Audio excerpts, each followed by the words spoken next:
It's obviously my great pleasure to welcome all of you to this event today.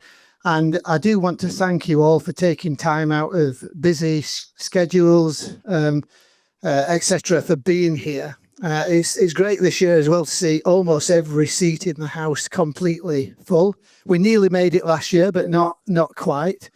But, a very, very warm welcome to this year's event. The future of capitalism is something that we dreamed up to try and find innovative and exciting startup businesses that think differently about the connection between economic success and social participation and social causes. So the idea of the competition is we search globally for organizations that obviously we hope will be a commercial success, but equally are committed to using that commercial success to give something back to broader society as a whole. It's quite a challenge, but it's something that we are very passionate about and the way we see the future. Yeah, can you move it on again, Jan? Sorry, the clicker's not clicking. So this year in numbers, as I would like to say, we had 420 entries to this year's competition, spread across 58 countries. So we've ticked a couple of boxes there because we really did want this, always envisage it being a global competition. Those 420 entries get narrowed down to 9 finalists. And the 9 finalists came from 6 different countries, which again is fantastic, truly amazing. And obviously all these guys are competing for up to £1 million, $1 million, talking real currency, investment within their businesses. And, it's a fantastic thing for Leo Line to do and something that we're all very proud of.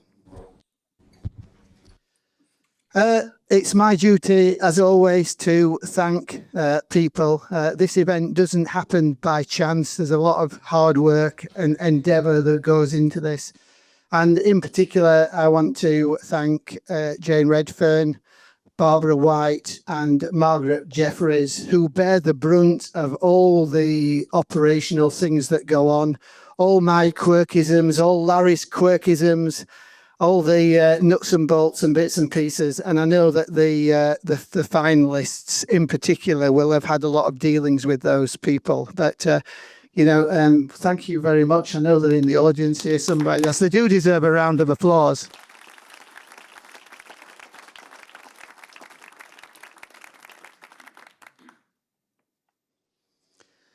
To get those 420 entries down to 9 is not an insignificant task. There's 420 business plans that somebody has to look at. And so we have what we call the pre-judging team. There's maybe a better title for them. And again, I'd like to thank all of those people. I think everyone except Al Dietrich and Tim Armitage are in the audience tonight. But to all of them, thank you very, very much for the hours and hours and hours of work that it takes to sift those applications down to finalists.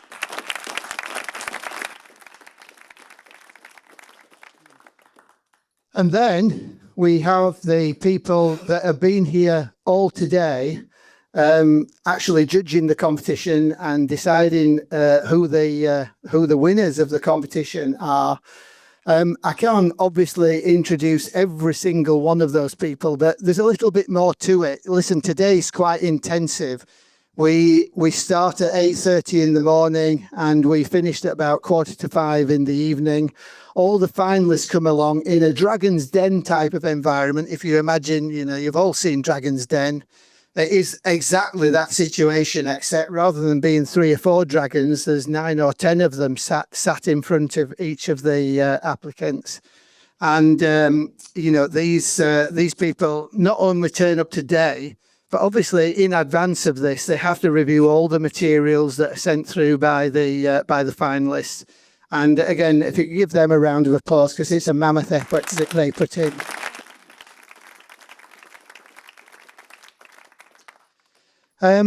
I also need to thank Warwick Business School for giving us access to this absolutely fantastic venue. We couldn't pick a better venue. You know, if you went around the world and you wanted to pick an iconic venue to hold this type of competition, you wouldn't find one that was any better than this. So, you know, again, thank you very, very much to Warwick Business School for all their kind help and assistance in making this event possible. Now, somebody in the front row here just reminded me, I don't know that I quite saw it that way, but last year I gave this group a lecture on the history of economics and why the history of economics was important to the future of capitalism. Some of you, maybe not all of you, because equally in the audience tonight, I've had quite a few people that came up to me and actually remember what I said. And more than that, went away and read quite a few of the books that I recommended that they read to find out a bit more about this. And I have to say that most of the people that did that were between the ages of 18 and probably 25. And I'm absolutely delighted because, you know, what people shouldn't remember, I aren't going to give you a lecture tonight, but what people shouldn't remember that the past is very much here in the present today. And we can learn so much from the past with regard to shaping the future. And none of us should forget that. These things are really, really important. And we see them all unfolding in the world every single day, you know, with various things that happen. But as I say, you'll be delighted to know that I'm not going to give you a lecture tonight, because hopefully we've got something significantly better than that, because we're going to hold a panel discussion, and I'm hoping to encourage the audience to participate in this. And we have, rather than me, we've got experts in the field of economics, politics, and business who do know what they're talking about, hopefully, to talk about the future of capitalism and give you people in the audience a chance to ask them questions. So without further ado, and no more words from me at this stage at least, I'd like to invite Paul Collier up to the floor as one of our guest panel tonight. I don't know what I can say about Paul. You can't. He doesn't like people talking about it, but he wrote the book, The Future of Capitalism. Paul wrote the book, and so we can't have anybody better than Paul here tonight to talk to us about the future of capitalism.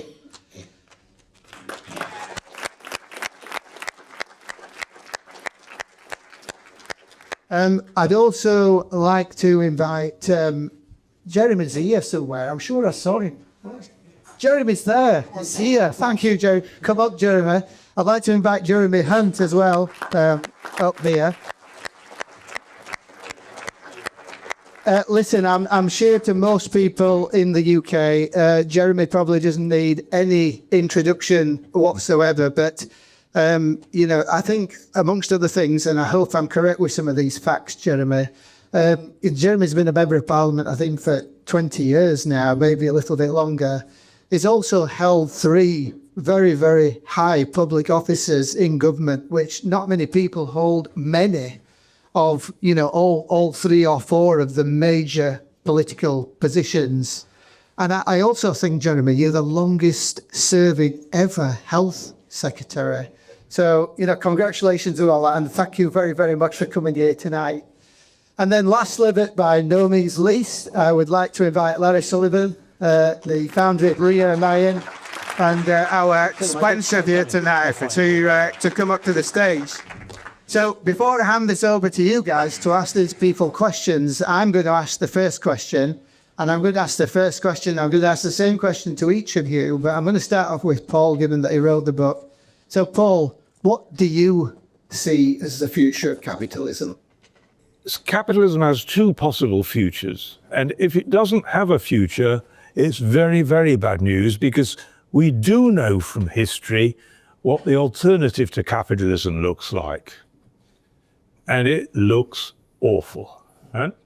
tried and tested over 70 years, communism failed everywhere it was tried. Right? It produced mass poverty without exception. Right? So, if capitalism doesn't have a future, we're in deep trouble. Right? But capitalism can have two futures. And one future is very ugly. It's the ugliness of greed and selfishness. Together with my friend John Kay, I wrote a little book called Greed is Dead. And what we meant by that was greed is intellectually dead. Greed is very much alive and present, and always will be. But greed is an intellectual argument, the argument that we need greed in order to make capitalism work, just won't stand up anymore. It's false, false, false. People are motivated by far worthier goals than making a ton of money. Of course we want to be better off rather than worse off. But normal people, ordinary human beings, not saints, are motivated by much more worthwhile purposes than just enriching ourselves. We want worthwhile lives. The bankers who die with their millions stashed don't die happy if they've just had worthless lives that have made their money at the expense of others. And we know that there is an alternative path to capitalism which delivers good for the masses, for inclusive prosperity. We know because there are societies that do that. Then you have to look at Denmark or Estonia around the world. There are the Baltics, the Nordics. These are inclusive societies, right? Inclusive prosperity, perfectly feasible. So that's the goal, in my view, of capitalism. Now, what's the genius of capitalism before I shut up? Good, I promise. The genius of capitalism is a decentralized, devolved process of experiment and innovation. And that is hugely exciting, most especially for the young, because it's young people who are best at discovering new stuff. We've heard 9 presentations which have just done that, picked out of 420 presentations, which were trying to do it. Huh? So innovation by the young, but then other young people are needed to, because the young are really good at 2 things other than discovery. They're good at adopting new stuff and then adapting it. And if you don't believe it, try and ask an old guy like me how to use their iPhone, right? You shouldn't even have an iPhone if you're young, really, because there are better products now. But adopting and adapting comes naturally to youth. To old guys like me, it comes with a lot of effort, right? We shouldn't be written off, old guys like me. One of our proposals tonight included the idea of actually giving inclusive purpose to old guys like me. I thought that was really splendid, right? But that is the genius of capitalism, this devolved process that depends upon youth driving things forward. The tragedy of modern Europe is that, and indeed of modern America, is that most young people expect the future to be worse than that of their parents. That is a phenomenal damnation of public policy, which is what I teach, right? Something's going horribly wrong with public policy whilst the young people believe that, because the future should be this brilliant future in which young people themselves move the technology on as never before. The pace of change of technology is faster than ever. We could all, in the future, have prosperous lives with dignity and self-respect. That's entirely feasible, and it's the job of the young people here and people like them to do it. And this is feasible for business. Here's the towering example, right? Larry has been an enormously innovative businessman who has worked for social purpose larger than himself. And Jeremy, who I know and count as a friend, has shown that it's also feasible to do well in politics and still be an inclusive prosperity person. You were Chancellor for that, you were Health Minister for that. So on that note, Thank you. I said my last word for the night. Thank you. Thank you. Jeremy, I apologise, but I'm going to ask you to follow that. But I know as a politician, you're prepared for every eventuality. I always used to have the worst gig at Conservative Party conferences. I used to have to do the speech before Boris. And, this is the days when he was pretty popular, and he would always have people falling about in the aisles, and I was the kind of unlucky mug who got to do the warm-up act. But I do feel a little bit humbled being on a stage with Paul, because Paul has been thinking about these things and shaping the thinking of people like me, and I know David Cameron, he had a huge influence on when it came to development policy for his whole life. And I've really only been thinking about things since I was booted out of government on July the 5th last year. So I've had a much shorter time to reflect on it. But I would just, I agree with everything that Paul said, but I would just add this. Paul talked about the genius of capitalism.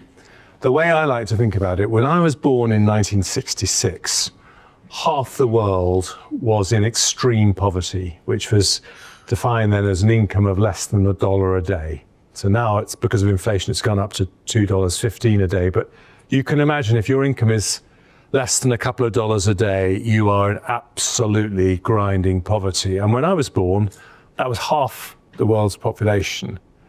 Today, where the population is 3 times bigger, it is 8.5% of the world in that horrible, grinding poverty. And that is the genius of capitalism. That's because the world has got capitalism.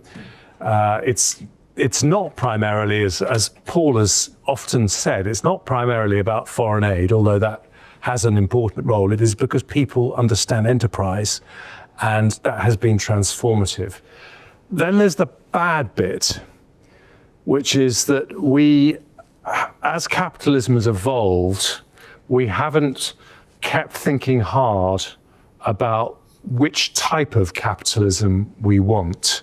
And what's happened, particularly since the financial crisis in 2008, is that great chunks of the population in advanced democracies have felt that they haven't got a fair crack at the whip. And so capitalism has benefited enormously certain groups of people, certainly the entrepreneurs, the tech billionaires, generally people living in large cities. Younger people have tended to get a much better university education than they would have got in my day, and many more of them. But we've had some big electoral shocks. We had the Brexit shock here. We had the election of Trump in the United States twice. We've got far-right parties surging in Europe. And those shocks are, and this is what we ignore at our peril, because lots of people are not getting a crack of the whip. And my final comment is that part of the responsibility of these problems is my class, the politicians, because politics is trapped in the old debate between capitalism and socialism. I mean, like at the last election, there was a big argument was, how are we going to get more money into public services? when everyone in this room knows that with artificial intelligence and all the incredible innovations, we'll be able to run our public services at a fraction of the cost we did before. Were we discussing that? Not at all. And that is the problem, that politics has not caught up with the real debate we need to have, which is if we want to preserve the genius of capitalism, we've got to make sure that everyone feels they can benefit from it. Thank you very much, Jeremy. Very insightful. Well, Phil, that's you. Okay, I'll start by thanking both of these gents. And I'm in awe to be on the stage with a pair of you. 20 years, I think we've known each other now. And 12 years since I picked up your first book, Bottom Billion, that blew me away. I think I ordered 50 copies of it, got you to sign them and distribute them to lots of people. And we've done the same with your latest book. I think your latest book is actually best ever. So there's copies for you. Well, actually, they haven't all arrived. First one's grab some copies. The rest, if you want one, we'll stick them in the post here. So I'm going to quote Aristotle and Plato. They both agreed that the biggest threat to any stable society is the extremes of it. Okay, the very rich and the very poor. So, look, capitalism is definitely a better system than all of its alternatives. However, it does reward disproportionately and excessively the few, the very few. I'm one of those. I'm not Bill Gates, but I've been rewarded disproportionately and excessively for my relative talents. There's a lot of people who would agree with that, Colin. I can see you at the back. There's a lot of people who agree with that. And this is taking a phrase from your book, Bottom Billion. It's in my enlightened self-interest to redistribute my wealth, but to do it in a considered manner. And I'd encourage that. There's lots of entrepreneurs in this room, and entrepreneurs really they link stuff that other people don't see. I don't think it's intelligence. Oh, it's a different form of intelligence, to quote Sir Ken Robinson. It's a different form of intelligence. A lot of it, I think, is instinct. But I think the enlightened self-interest bit is, therefore, it's accident geography, where you're born, accident economic system, how you're rewarded. So where you are rewarded disproportionately, look out for the good NGOs. Another book I'll quote is Prahalid's book, Fortune at the Bottom of the Pyramid. There are good NGOs and bad NGOs as well. Look out for the good, well-led ones. Put your hands up, Habitat for Humanity, if you're in the room. There's a good one. And please promote equality in African and secondary education and disability challenges. So there's three who I've checked out thoroughly and we've supported for, I think, for 15 years now. So I encourage my fellow entrepreneurs to seek out really good NGOs and support them consistently and stay with them consistently. The other thing that I don't know why I'm good at it, but I am good at it, is because my understanding of technology is really quite limited. But I've built many tech companies and I'm going to build many more and know how to do it. What we're doing differently, and part of my view of the future of capitalism, and some good young entrepreneurs in the room as well, is to encourage them from the outset to stick a chunk of equity into a social project that they care about. That's what I'm doing with all of my companies now. At least 20% goes into the foundation to support a project that they care about and that they're passionate about. You also have to structure it so, all you need to build a tech company is a lead developer, a sales contracts guy, and a project developer. That's about it. But then you can establish the business so you've got shared values, common purpose, common goal, and you're doing social good as well as building business, which is just fun. So my view is really to try and influence the younger generations. And one of the reasons we get, Robert told me earlier, to hire this place from Warwick. Is Denise still here? Professor Denise, are you still here, Denise? Yeah, great. I'm embarrassing now, Denise. Denise and I have been friends for over 10 years now. So I've been talking to a lot of her postgrads on, enterprises of force of good and social improvement. And so you said it's 40 grand, they give it to us for nothing. So that's marvelous of them. But we're sponsoring a great program with you. And I hope Warwick realises it's you that's got them this. So we're sponsoring first generation into universities. Because again, education sets you free to do it. So my advocation is for a more caring capitalism. And for those who have any form of excess, it doesn't actually just to be a financial excess. You've got knowledge of economics excess. You've got an excess of political experience now. You've had every position except Prime Minister. I was hoping I was going to have a friend as a Prime Minister, but you didn't quite get there on that one. But to use that excess as a force for good, I'll just finish it as well on Jeremy. And all the time he's been in all these very important positions, he's always had time and made time to come down and see what we're doing at the school. You've been a regular turner up at the school. I mean, I always go when the photographer's come, but you've always done that. I'll thank you for that. They've both come here today. No fee, no nothing, but I have got payment for them. So the last thing I'd like to do, if they haven't been stolen, there you go, they get cookies. Taste, yeah. So you can carry those on the train. You don't need children ordering. Thank you very much. Thank you. Mine will be spilled. Thank you. Don't need them all the way home. Thank you. Thank you very much. Thank you. Right, guys, you've got a choice there. You can listen to my dulcet tones for another few minutes, or you can ask some questions of these people. And, yeah, I'll come to you first, and then we'll go around the room. Thanks for coming down. Can you say who you are? Yeah, of course. I'm there with the CEO, co-founder for the 9 companies today. Whether we win or not, all the best to all the 9 companies. But I have a very interesting question. I'm going to start with Sir Paul. One of the points of capitalism, right, is maybe I was on the other side of capitalism. That's why I was not debating with you in Austin. I'm going to enjoy that. If I did that, I would maybe be an entrepreneur because I have a very significant side with philosophy and questioning, right? So that's one side of it. And the other side of this, and now I'm going to basically drive to the question, because this question really hurts me every day. And this for all of you. I'm an immigrant. I've come to the UK, right? And I love this country.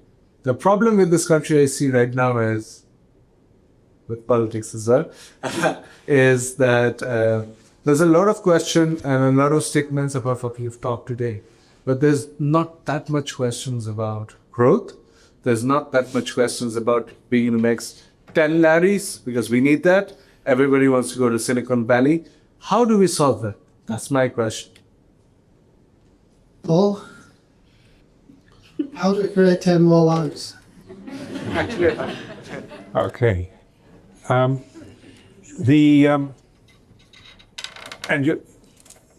you're certainly right that the first person to live to 200 has already been born. Mm-hmm. Right? Yep. It's not me. It's me. I hope so. And that amazing fact, which is pretty reliable to be true, right? That somebody alive today will live to 200, shows what is possible with innovation in the health sector. But it's also true, shockingly, that average life expectancy in many communities is actually falling. Now, we can't have this juxtaposition, this yawning difference between what's possible for the fortunate and what's reality for far too many. And that is the two faces of capitalism in one brute fact about life expectancy. Right? So, we've got it within us and within the entrepreneurs here to tackle both those problems. Right? And they're both worth doing. Am I capable of doing it? No. Some of the young people here that we've heard today, yes. That's the future we want. Thank you. Thank you, Paul. Laura, have you got anything to add? You are the, you want another 10 of you. Yeah. What's the magic for? It's very time, mate. Yeah. When you do what I do, you know, when you can do it, it's like you writing well, I'm sure your books aren't easy actually, but I find it relatively straightforward to be able to do that. But referring to your book, I read the book Death as Despair. And certainly in inner city America, the it is dropping. It is true. It's true in our own society as well. Yeah. So what I said earlier with the Aristotle and Plato quote, we've got to care about that. And when you have any form of excess, you've got to try and do something useful with it. Certainly, when I sold my last company for more money than I ever imagined, I was slightly embarrassed initially, but now I'm really sure that I'm using that in a positive and useful manner, and it's so exciting. I mean, I wish I was a young entrepreneur who can just start. I think the world is absolutely pregnant with opportunity, but education is key, you're seeing now there's quite big absentee problems in schools post COVID, we've got to really look at our education system and encourage kids to be inquisitive and get back and learn. We have an education system built for the industrial age. It's over. It's not a batch processing method. We have the capability now for personalized, digitized, AI tutored education, and we need to get that into the schools that also can't afford it. I have a plan for that, but we won't talk about that now. That's enough. I'll talk to you about that, though, Jeremy. Jeremy. Look, it's a great question. How do we get growth? And I think when I was Chancellor, people used to say to me, how's the UK going to manage, to pay for the NHS in 10, 20 years' time? I always had a very simple answer. Our big opportunity as a country is to become the world's next Silicon Valley. And in fact, I became Chancellor rather unexpectedly, and the markets were in free fall. There was a mini budget that went wrong, and I had to do an autumn statement in 2022, which is one of the most painful that any Chancellor has ever had to do. We had a real black hole of £72 billion, and I had to put up taxes and cut spending, and it was horrible. And in that, I thought I've got to give people hope. So I said in that, our future as a country is to be the world's next Silicon Valley. And I was expecting to be ridiculed. And amazingly, I wasn't. And the reason I wasn't is because there are actually two remarkable things about this country. Outside America, we have the most respected universities in the world, 3 of the world's top 10, including Oxford. And universities are where the innovation is happening. And outside America, we have the biggest financial services sector. So the capital that can back these businesses is there. And we have the most incredible potential now, more AI graduates than anywhere else in Europe. Our tech ecosystem is just the 3rd in the world to be worth $1 trillion after the US and China. So that is our potential. There's a lot of work to do in order to get there. But I would say that you are all in absolutely the right sector, because this is, by the way, people underestimate our skills, because what we don't have at the moment is global tech giants like Microsoft and Google. We tend to sell out to big US companies. That's something that I'm trying to put right, or I try to put right with some reforms to get more capital into the market, and Rachel Reeves, to her credit, has carried on that. So I think we're putting that right, but that is our opportunity. Thank you, Jeremy. Bill is next. Still very right there, Oh, there's one there and one there as well. I think this gentleman was first. Thank you very much. Dennis Wanchi, CEO of NatureScale. I love the topics you touched on so far. I'd love to kind of delve into the area with AI and look from 3 different perspectives. So perhaps, Larry, you can talk about, when we think about AI and its ability to absorb all the data, think about the frontier models, and what we see happen with the large language models. How do we strike the right balance between building equity across society without letting the excessive AI kind of work in the opposite direction? So perhaps you could talk from a tech startup standpoint. We've all seen technology evolve over the years. I'd love to see what you think about AI and its ability to create equity or not. And perhaps you could talk, Paul, about from an academic, philosophical standpoint, perhaps Jeremy from a just political standpoint and just society in general. Thank you. Thank you. Can I start? Yeah, if you start, Laurie, yeah. Look, AI and machine learning, I think the biggest benefit is still to accrue in government departments and local councils. And I've been involved for 20 years now with special needs. And the process is quite brutal. Education is free at the point of delivery based upon need, but invariably it's the better educated that stick at it and get the right level of support for their kids. But all this is ultimately is a set of inputs, a process, a set of rules and set of outputs. So that is an area that can replace people and actually probably do the job more effectively. We've got the issue then, what do those people do? Saying one of our investments, the cardboard cutout there, Apollo is a humanoid robot out of Austin, Texas. And it is coming together of technologies now. I invested in that one about 18 months ago. Google had just taken a big buyout of them. And it's going to replace all the really terrible jobs. Another one of our investments, muddy machines, which is fruit picking and things.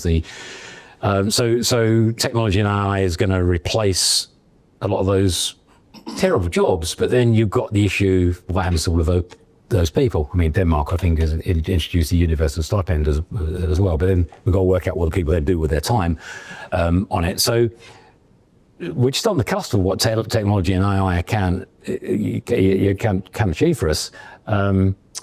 Yes, I read a book called Life 3.0. Read chapter 1 if you read nothing else. What does AI do when it becomes self-aware? Okay, it makes films. It makes films to develop a universal consciousness to break through the imagined structures of another book, Sapiens, which the imagined structures of nation state, all religions, the limited liability company. So, I mean, a lot of attention needs to be paid to AI, but the benefits of AI and technology are still to accrue for a big part of society, and that's, I think, a lot of the processes in local government. Jeremy, as well. Be interested in your take on that. Jeremy, I'll come to you next because I know you're passionate about it and said things already. So people like Elon Musk are very certain that AI will ultimately make most work that most of us do redundant. And I've only met him once, but he did say to me that, when I met him, that he thought that we were all going to have to work out how to spend our time because we're all going to have a lot more time.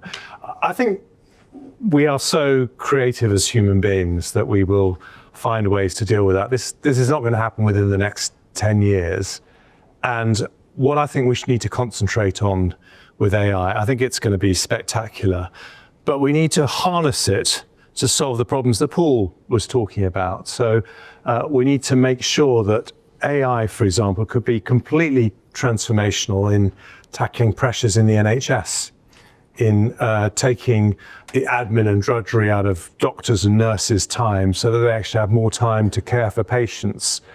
And that's the way that we'll make sure that it's socially benefiting as large a group of people as possible. And that's where I think at the moment, the US, which is where most innovation is happening, although London is actually the second biggest city for AI after San Francisco. So there's a huge amount happening in London. But most of it is about transforming what happens in the private sector. And I think what we need to do is to say, well, let's be as imaginative in the public sector, the services that all of us depend on, because that's the way that we'll make sure that really the benefits spread. Paul, do you want to add anything? Or can I take another question? No, I'll just add 2 pennies, right? I'll do something which I very seldom do. I'm going to make not just one prediction, but 2, right? And one prediction is that America will underregulate. It will let AI rip, and it will pay the price for it. Yeah? Europe, I predict, will over-regulate. And it will be very effective at killing all the potential benefits of AI, but not any of the downside. Britain has a chance, if it gets its politics right, of being somewhere in the happy medium range where we actually get the benefits without the downside. So that's my hope, and 2 predictions. Thank you. Thank you, Bob. Then we'll that time with probably one more question, maybe 2, and I know you were next in line. Thank you very much. Good evening, everyone. My name is Dora Oye, and I'm the founder and chief exec of a social mobility charity here in London called 2020 Levels. And I wanted to throw a question to the panel. We're talking about how much there is so much opportunities out there, and you need to inspire people with hope. And a lot of the work that we do is working with young people from disadvantaged backgrounds who struggle to feel and see that hope and struggle to access opportunities. So my question to the panel is, how can I go back to the community that I serve and help them understand that these opportunities are out there? And with everything going on in the world right now, how can I continue to inspire hope? Well, great question. Jeremy, do you want to take that one first? It's kind I'm calling him on the spot. I'm very happy to. I mean, look, I've got 3 kids who are 10, 12 and 14. And, you know, I passionately believe if you said to me, what is the best time in the history of the world to be born as a human being, I would say today. Because I think, you know, there's a lot of doom and gloom around, but we as human beings have a tendency to lose perspective. And I think back to when I grew up in the 1970s and 80s, and the world was not a better place. We were worried about nuclear war between the Soviet Union and America. There were far less opportunities for young people. We had a class system which meant that in my primary school, you knew if someone lived in a council house by the way they spoke. I mean, thank goodness that's largely gone. Not completely, but that has largely gone. And I think Paul would probably say that he doesn't know the background of his British students from the way they speak now, whereas 30 years ago he would have. So I think our state schools have become, over the last 25 years, some of the very best in the world, really high standards. And so there are lots of good things going on, and that's before you even talk about the technology revolution. So I think we have to talk to people about those opportunities, be very honest about the challenges that we face, because there are many, many challenges. I don't want to downplay those. But also remember that we Brits are world champions at washing our dirty linen in public, saying how absolutely shit we are at everything. When actually the truth is, you know, as a country over my lifetime, I genuinely believe we got more things right than we've got wrong. Got lots of things wrong for sure, but you know, there are fantastic opportunities. Jeremy. Paul? Yeah, so Jeremy and I have one thing in common: 3 kids, and mine run on exactly from you. You finish at 14, and I start at 17. I go 17, 18, 24, right? So between us, we've got the full sweep of youth, of young people, right?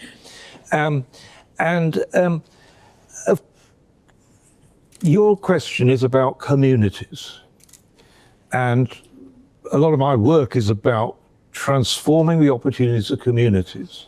And the tragedy in Britain is that we've got very wide differences in the life chances between communities. And it's totally unnecessary. Right? As Jeremy said, we've smashed some. When I was a kid, you know, I spoke the wrong English, right? Because I didn't speak like I speak now. If I spoke like I... What line do you first? It were worse. It definitely was worse. What's the dad? But not... So we've smashed a lot of barriers, right? and we've got to smash more. The fact that we've smashed some shows that we can do it when we actually put our minds to it. So what I try and do is highlight the evidence of these huge differences in the life chances between which community you're born into. Once you've identified these problems, quantified them, it's really very straightforward to pour resources in to changing them, right? So that's the strategy that I believe in. Once you've measured something, identified it, and then broadcast about it, it's going to change. So I'm hopeful. Thank you. And Larry, you have... Yeah, I'll just go for role models, right? And we've spoken before on this. Like my junior school, when the league tables came out, I've long left the school. Okay, it was the worst school in Essex and the sixth worst school in the country. I got 30 odd Irish Italian Catholics. I was born feeling guilty. Okay, and I'm the only one of my cousins who did any form of further education, and it opened up new frontiers for me. But actually, in terms of role models, I've got a daughter with cerebral palsy. We started a school 20 years ago for kids with special needs. It's one of my happiest places. I love going in there. Jeremy's been in there many times. We need to get you to come and visit as well. And we're using a lot of those kids as role models. So I'll give you a couple of examples, and these are all on our website. You can see the films. So Amy Humphries, she might be a name being mentioned. Amy came to us with an undiagnosed neurological condition, electrodes into her brain, constantly shaking. She's got a first in wildlife conservation. She's got a master's in same. She travelled with my daughter to Namibia. She went to Borneo on her own. She turned up at my home a couple of years ago doing a bat survey. Didn't do me any favours. But we used her to inspire the next generation and give hope to the parents. Now, there's a whole host I can do. These films, when you look at them, were made by another one of our students, Little Joe. And little Joe, can't even remember what was wrong with him. I know when he came to the school, he was in a wheelchair, played toe-to-toe hall from the wheelchair. A real attitude the guy had. He was on wobbly legs for a few more years. He's got a first in film. He's made all those films and travelled extensively. Use him as a role model. Big Joe, he was mute, severely epileptic. He was gradually weaned off the drugs. I don't know how this works, but half of his brain was removed. After a few months, he was monosyllabic. Then he was articulate, and then a tremendous sense of humour emerged. He got a 2-1 in fine art. And we probably got about a couple of dozen like that. So I would say in your situation, role models and all, but they've got to be appropriate, as well. Like, it's difficult to have a bunch of old blokes like us coming out. We're not such an old bloke, a middle-aged bloke in your case, okay? But I remember when I was talking to a sixth form, must be 10 years ago now, and as an old bloke in my 50s, I just started with, let me tell you what I did when I was 19. Okay, so you have to go back into to that time. So I just think, role models, that anyway. So. Thank you. If I restrict my time, I think we've got time for one more question if somebody has got one. Oh gosh, it's two. Who do I choose? This is, three. Silvana. She's come a long way. She deserves a question. Well, then Silvana, you can have the last question. And I'll try and debrief myself after this. Thank you. Thank you so much. I'm Sullivan Sinha. I'm the founder of a healthcare company in Bangladesh called Brahma Health, and I was one of the judges today. So my question is about this concept of the future of capitalism, right? We are living in a world where 80% of venture dollars go to companies headquartered in New York, Massachusetts, and California. Forget about Detroit, Atlanta, and London. And we're also living in a world where the United States is trying to dismantle USAID. and has withdrawn from the WHO. As someone working in the health sector in particular, this is going to have significant impacts, not on my business, but on the way healthcare is delivered in Bangladesh and in many, many parts of the world. I do think that it's appropriate. A country like Bangladesh, which is now a lower middle income country, should not be as dependent on aid as it has been. But this sudden shock is going to not only cause people to lose jobs, but it's going to cause people to die, actually. And there are for-profit businesses that can help to bridge the gap, but it's going to take time and it requires funding. Where are the asset classes that are going to fund these businesses beyond someone like Larry? Oh, you want to go first this time? It's a hard question, so I'm going to duck it. I'll give you an answer which is sufficiently extraordinary that you'll not notice. I discovered when we were talking amongst my fellow judges that two of us knew very closely people who'd developed Lyme's disease. Lyme's disease, if you treat it in the first 3 weeks, you get rid of it, no problem, right? You can treat it very simply by giving a simple course of drugs, right? That's all known, right? Britain, all drug awards depend upon an institution called NICE, which many people think should be called nasty, but I think should be called stupid, because it's banned the treatment until you first tested. Remember, the first 3 weeks you've got it, it's very easy to get rid of. The tests take ages and are very unreliable, okay? So even if you test negative with the test, it doesn't mean you haven't got it, it just means the test didn't find it. But that's what NICE is insisting on, okay? That is stupid because it condemns people who could be easily cured to a life. We know 2 people who are in long-term tragedy because it wasn't treated. So I believe that once you find cases like that and you publicize them, as I've just done, and a major politician hears them, as he just has, he will be able to ask a question in the Houses of Parliament to say, why? Why are we doing this? Right? And it will change, believe me. All right, come back next year. I won't be here, but I bet you next year that rule will have changed because NICE, aka nasty, aka stupid, will have decided that, oh yes, this is to be changed after all. I'll send a limousine for you. You've got to be here. Thank you, Paul. You did get that question really nicely. So in Germany. Well, what I'm going to say is, first of all, when it comes to President Trump, I profoundly disagree with what Elon Musk has been doing with USAID. We can all find lots of things we disagree with. I disagree with it withdrawing from the WHO, WTO, Paris Climate Accord, and all that.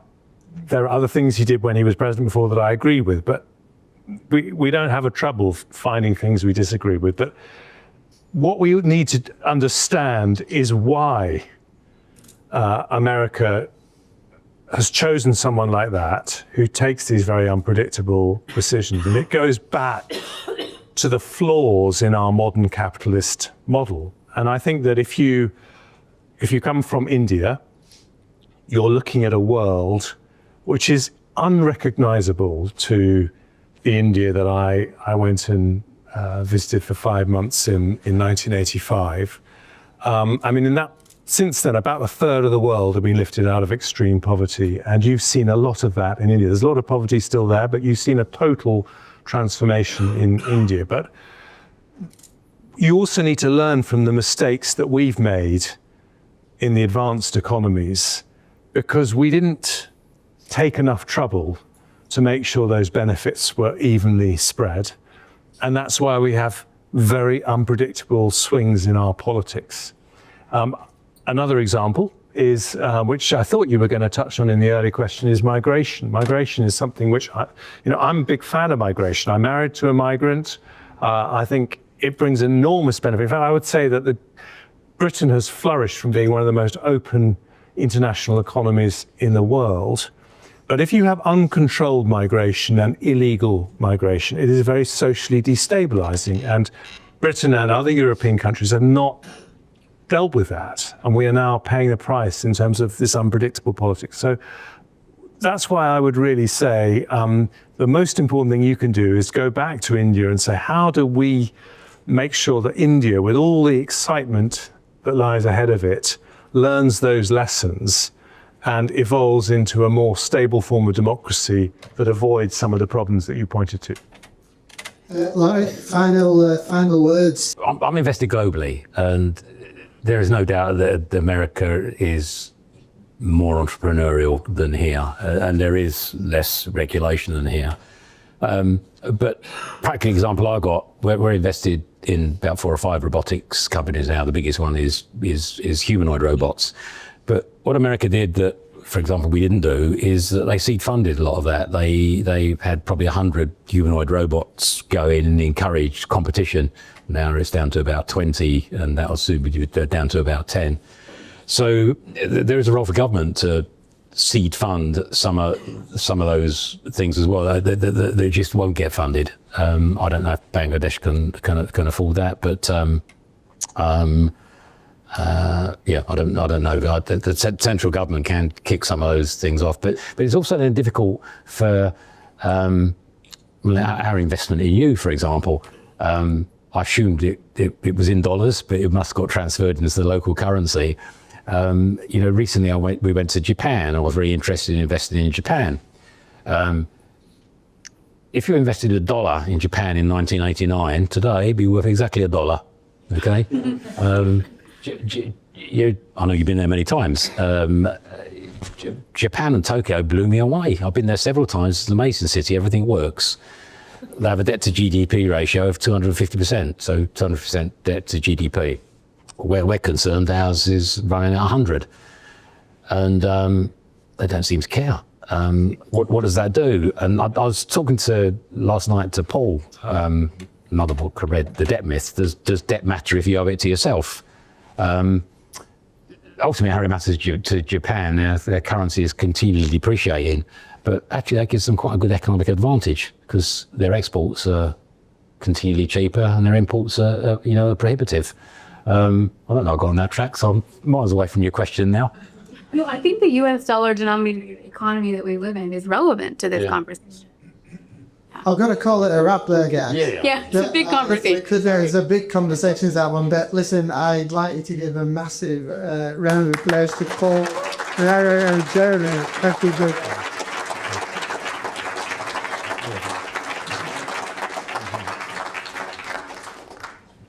I'll just say as well, before I go down, there's a bunch of these books. Grab one, and if we might get Paul to sign one for you, because it's worth even more. But if anyone wants this book, just leave your names with, it really is worth a read. Just leave your names with any of my guys, and we'll get one sent to your home, okay?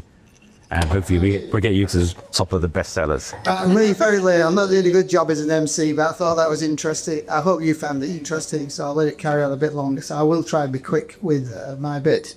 So we're now coming on to the awards ceremony part of the evening. I was going to say a few words, and I will say a few words, but I'll try and make it quick. Following on from all this discussion about the future of capitalism, I thought it'd be really interesting to see what the future of capitalism meant to young people. And so these are a bunch of words and quotations that came from 18 to 25-year-olds at the World Economic Forum. And as I say, I'm not going to spend too long, but I think you'll see there's many subjects in there that the panel have covered tonight, and many subjects that we talk about in Leo Lion on a regular basis.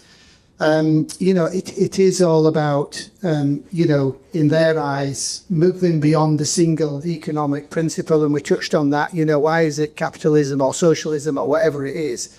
The young people seem to think we need to take a more holistic approach of politics and a more balanced approach to politics and economic policy, etc. Interesting, value companies on their social impact as well as their financial performance, which I know is something that people do talk about. You hear some politicians talking about it. But again, it's just interesting, these are genuine words and quotes from people that are obviously interested in politics, they're interested in economics, they're at the World Economic Forum, and this is the type of thing they're saying. So I just want to share that with you quickly. Capitalism with a social conscience, which is the words I choose to talk about the future of capitalism, and I think again that's been echoed, by the panel here tonight, and that's what it's really about. It is about thinking about, caring about the outcomes of others, and sharing your success with other people. One thing that, this goes back to Tom Collins' book, Big, Hairy, Audacious Goals. But, this is Leo Lion's big, hairy, audacious goal, is to influence whole generations of people to think differently about the connection between economic and financial success and society as a whole, and to make sure there's a more equitable balance of the distribution of that success and wealth to other people. I know, Larry first told me about this quote about 12 or 13 years ago, but it's absolutely true. And again, the panel have touched on this tonight, and you can tell the true measure of any society by the way they care and look after the most vulnerable people in society. And, we want to encourage entrepreneurs to think that way and to make a difference in the world beyond purely economic success. And just one final thing. Listen, don't look to anybody else to do this. Do it yourselves. If you believe this to be true, if you want a more fair and equitable society, spread the word to other people, encourage other people to do it, make sure other people are aware of your views and opinions on those topics. And if you're not interested in this topic, don't come to this event next year. No, but seriously, it's down to all of us. We've all got to take leadership positions. It comes back to Larry's point. It's about role models. We've got to set role models for people. And nobody I know has set a better role model than Larry here. I do as much as I possibly can, but just think how powerful it would be if we were all doing that on a regular basis and we encourage other people to do it. Things start with individual people taking a stance and making a difference and expounding the benefits of things. So, please all take the responsibility upon yourselves to do this, and don't expect somebody else to do it. Go out there and make a difference.